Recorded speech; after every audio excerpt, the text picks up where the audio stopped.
Ito pala mga kayami yung ano, kung pupunta kayo dito, ito yung mga makikita nyo. Ayan. May nagsusumba, may nagte-tent camping, may nagiinuman, saka may nagsi-swimming. Mag-enjoy talaga pong pamilya nyo dito. Ayan. Kung nagtitipid kayo, budget friendly na beach resort na pupunta nyo, dito lang sa Dularoy.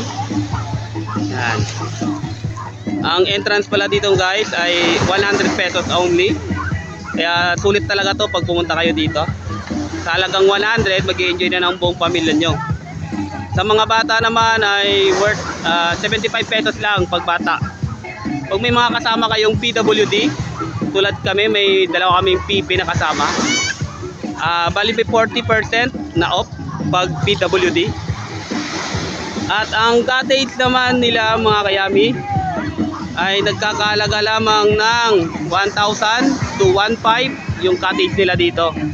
Malaki na siya mga kayami, siguro good for 10 person na. So worth 1,000 yung na cottage. 10 katao nang pwedeng ano, makinabang. Ayan. Ganito yung makikita nyo. Ayan. Enjoy!